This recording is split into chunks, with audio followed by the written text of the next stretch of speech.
Welcome to Tough Crowd. There's a lot of tension in the world right now. Forget about the war in Iraq, Al-Qaeda, rogue states with nuclear bombs. I'm talking about Ruben and Clay, two Southern belles that have united our country. Ari Fleischer left his job yesterday, distress.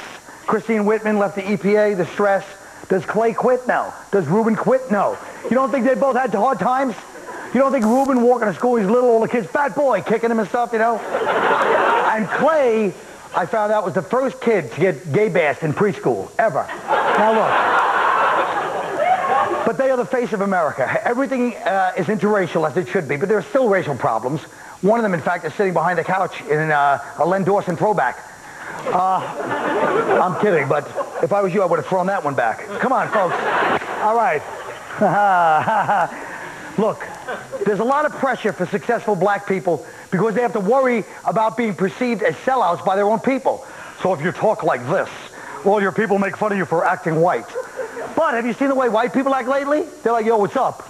So pretty soon if you're black and you walk up to your friends like, yo, what's up? They're going to go, stop trying to act white.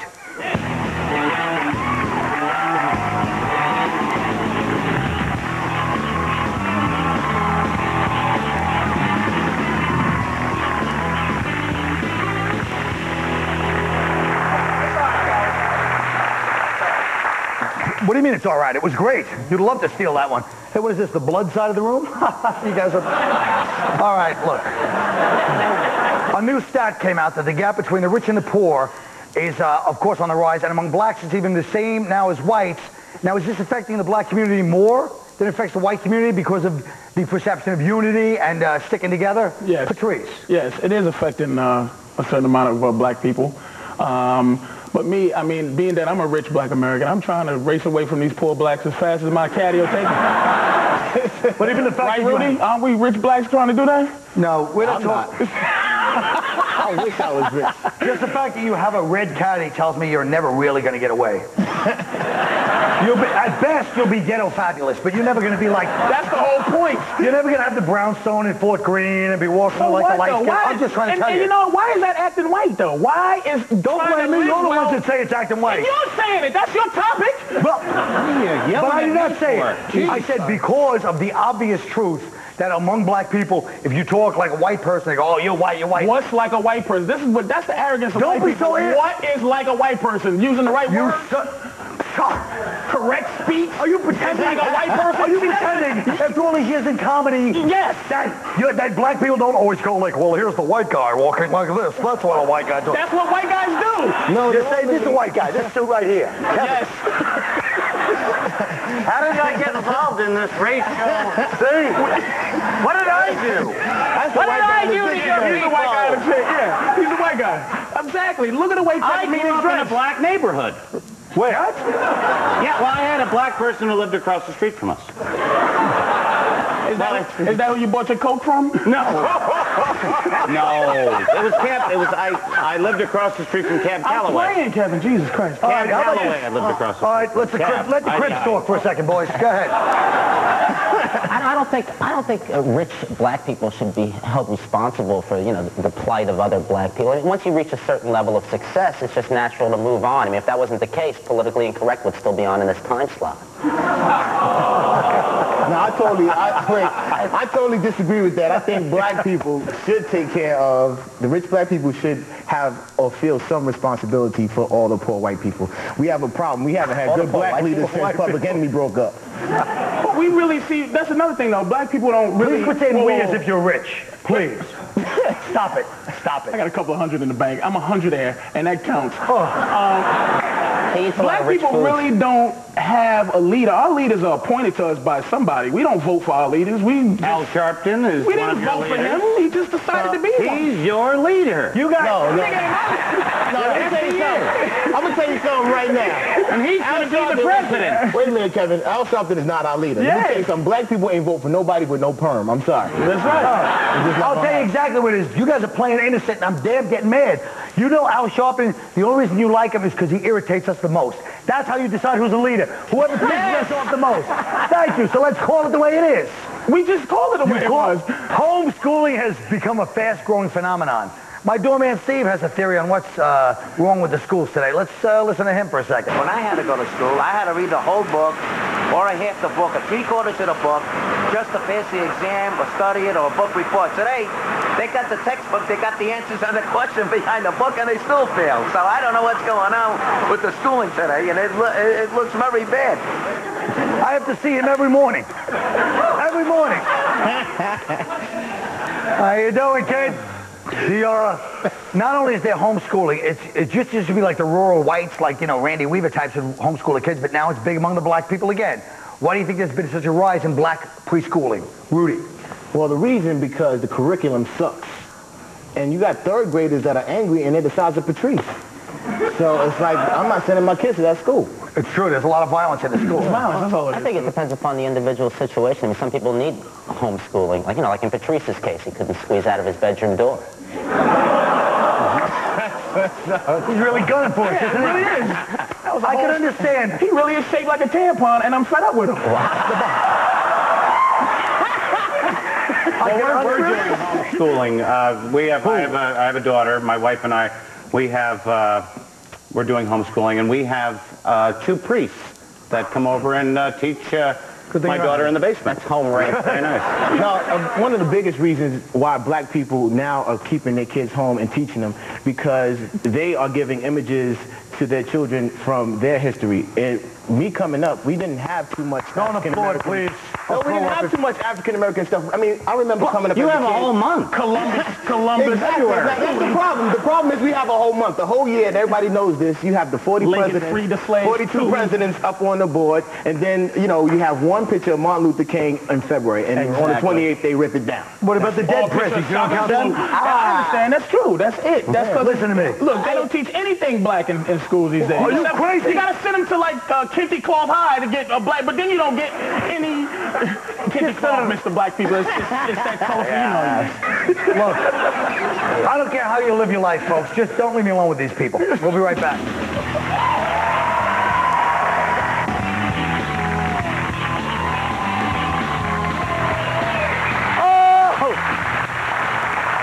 Folks, this is the part of the show where we take news stories from lots of different papers and see how far we can go, right? Oh, I like that. Okay, we call it improv. Some people call it the New York Times. White House Press Secretary Ari Fleischer has announced he'll be leaving his post in July. The official reason, of course, is that he's tired, blah, blah, blah. But let's face it, we're just trying not to provoke the Arabs. I mean, Ari Fleischer, why don't we just have a picture of Muhammad up there eating a pork chop, for Christ's sakes, huh? It's a little too Jewish. Anybody? Yeah, I mean, I really feel bad for it. It's like, how are we going to replace a guy who says whatever he wants to say, the best ever? No, wait. What the hell did I just say? He's the best. You're the new candidate for the presidency. He's the black sellout. Wait a minute. He's the best person that says what he's told to say ever. And we're going to miss him. That makes no sense at all, does it? Anybody else? It makes sense to me for some weird reason. Funny, I don't know but why. it had to follow the first part, and that was the problem. Damn. All right, let's talk about this then. Tongue splitting. This is like the new thing. They split the tongue like that. Oh, I like that. The kids today. Yeah. They say it's more snake-like. What do you guys think? It's kind of hot. I think Patrice should have it done. That way he can eat quicker.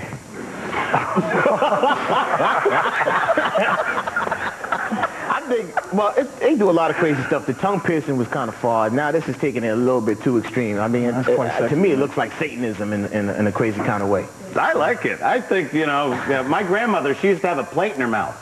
Did she? Yeah.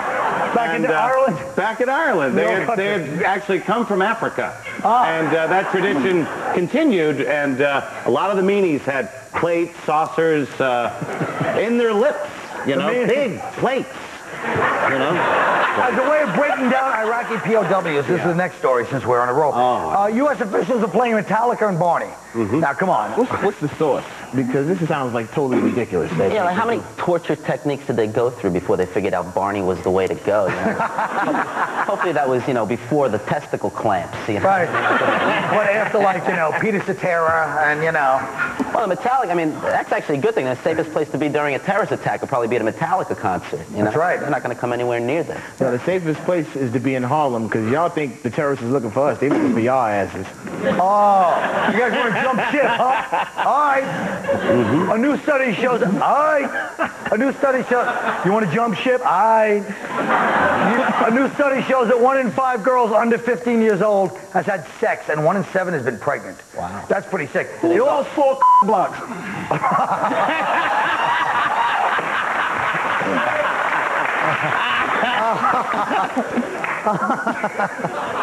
What do you got? I think the Spice Girls started it. Those English hookers turned out our 10-year-olds with their stupid lunchboxes. The lunchbox campaign is what happened. But that's biological. If you can have a baby at 13 or 14, that's real. Yeah. You know, I mean, I'm an older father, so I want to be a grandfather earlier. Yeah, I'll see what you're doing. You know, so Get started. He's going to be opening up on the R. Kelly tour. you know, so no, I just had a baby. You know, and thank God because I had frozen my sperm years ago. And not that I want to get into that, yeah, but I did. The number of fall television shows starring minorities has nenever been higher. Whoopi Goldberg's the first black lead on a sitcom, NBC in 5 years. What do we say about this? There's always been blacks. I mean, the WB, there's more blacks in the WB than on Thomas Jefferson's plantation, for Christ's sake. I love that sitcom, Julia. You know, that was good. That was a good show. Yeah, we had Jim David on here one time, and that's still the oldest thing I've ever heard on the show. It really is. Jeez, I'm the only one that remembers that. Julia. These people I'm 90. These people are 20. Wasn't there a black show that followed Uncle Buck? That was Kevin's canceled show. Uncle Buck. It's like 10-year-olds and But they appreciated, I think they appreciated the meanness of the spirit of that one. No, I love that. He's attacking Uncle Buck. No, and WB doesn't even have black shows on. No, it doesn't. No, you know what? The trend was they would all build their stations up on the black shows, and then they get rid of us, and they all be all on UPN. Yes. You guys are living in a damn free world. No, we're not. That's what they They did. built it on Fresh Prince, Cosby, the WB had something. I guess it really must be. That's what they did. I guess it must be amazing to live in this kind of world where everything we do is evil and everything you do is Why do good. you always say we? Colin, you're a white. mix. You're not white. You're not the white man. You're a potato eating No, he's... cabbage boiling nothing. You're poor like us. He's Eminem, man. The average, he's Eminem. You're the blacks of Europe. Are you really black? blacks of Europe? The blacks of Europe. We have to get on this thing. The average American watches 135,000 commercials a year. You don't want to fall behind, do you? So I don't know why I did an Italian accent. We'll be right back.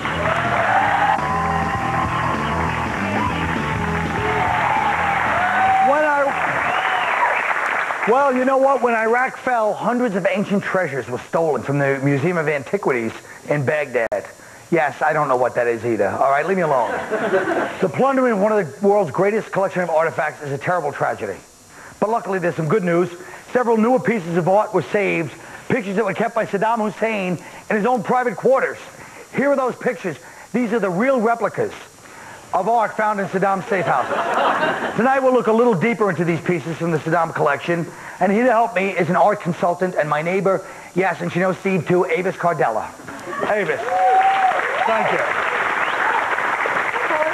Hi, Avis. Thanks for coming on the show. Thank you.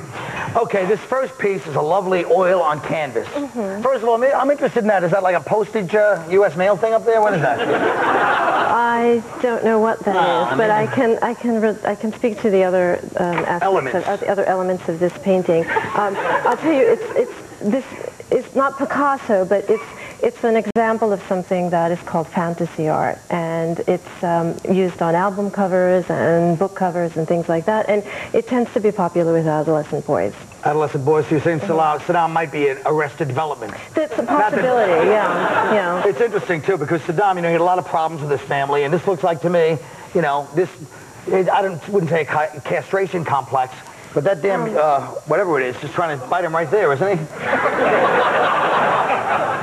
I don't see that, but Okay, let's move on then. Apparently, this is our next item. It's a marvelous little piece of work. obviously very cleverly disguised, brilliant. Now, this is not Picasso either, is it? No, this isn't. I don't want to make a mistake, you know. But this has interesting aspects of what is referred to when people buy these paintings.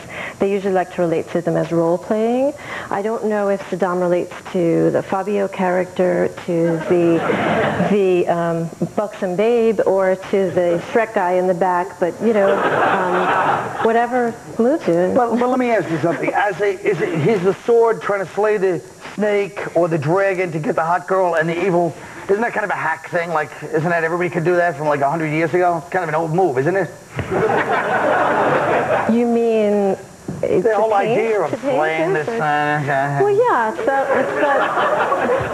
yeah, it's an old fantasy. I mean, Freud would have a field day with this, but yeah. But I'll tell you why it's a good artist, because he got the shadows. I always forget those. Yeah.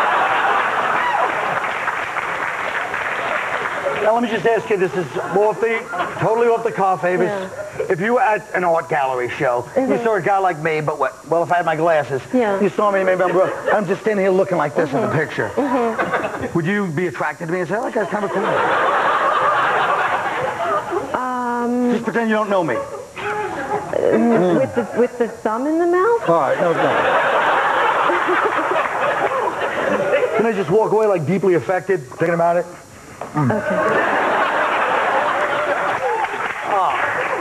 Okay, how about this little thing, huh? Yeah, this is another one where we might examine the role-playing aspect. I think the militaristic garb of the woman, I wonder perhaps if that isn't sort of like a way to transcend one's own sexuality. And you talking about me? No. Oh, Saddam, sorry. I get nervous. I'm talking about the owner of the painting, yes. What he might feel. Oh, the owner. Yeah. What about the snow? It doesn't snow in Iraq, does it? No, I don't think so. No, I didn't think so either. What do you think this is? Do you think this is like the subconscious of Saddam? Or do you think this is his mother when he was little? You never know, folks. You never know. Thanks to Avis Cardella. Thank you to Avis Cardella. These pictures give us new insight. Thank you, darling. No, that was it.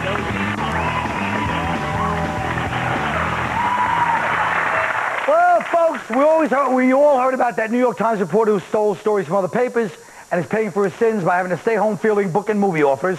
In the hope that something similar will happen to these guys, we asked them to pick a story from the paper and tell us what they got. Rudy Rush. All right, our old mayor, Rudy Giuliani, just got remarried, everybody. And I remember when he was dating her, he let her stay at the Gracie Mansion. Now, y'all call brothers players. White guys are the only people I know that can have their hoes living with them with their wife and kids still in the house.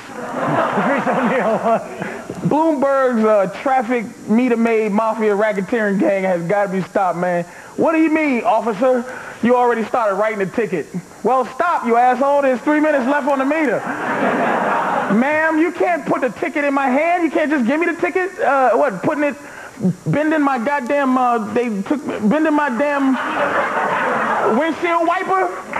That's part of police procedure? You make me sick. I like to drag you in that gay little three-wheel buggy behind me like a just married can. All right, Kevin Meaney. Well, my news story is the gambling scandal of Bill Virtues Bennett. He was that former drug czar and the man who told everyone to live a pure life. He preaches temperance, except when it comes to speaking fees, slot machines, and fried foods. He's probably drinking too much, too. Have you seen his eyes? They're spinning like plates. Yes, indeed, he used to smoke cigarettes, too. But he had to quit when he started coughing up white mice. Tell me what to do. Take a good GD, good look at yourself, Bill. How dare you? Your war on virtues is wrong. Terribly, horribly wrong. Oh. Back to you, Colin. Thank you. Now, all right. Oh. For those Eyes like plates. Are those the same ones the ancestors used to have in the mouth? Yes. Greg Rogell. Well, we're in orange alert again here in New York, and I don't think it makes a difference at this point, though. No matter what Al-Qaeda is threatening us with, there's nothing really worse than what Bloomberg has already done to this city. I mean, well, it's true. I mean, if they want to park a van, if they want to park a van filled with explosives in front of a government building, they better have a lot of change on them, because it's going to... And here in New York, we take the terrorists in stride anyway. So people from the other states that worry too much. They were interviewing some guy from North Dakota. He said it could happen here. No, it can't. You have to build a civilization first. I mean, what are they going to do? Crash a plane into an Applebee's, for God's sake? All right, that's it. All right. Thank you. Please tip the paper boy on your way out.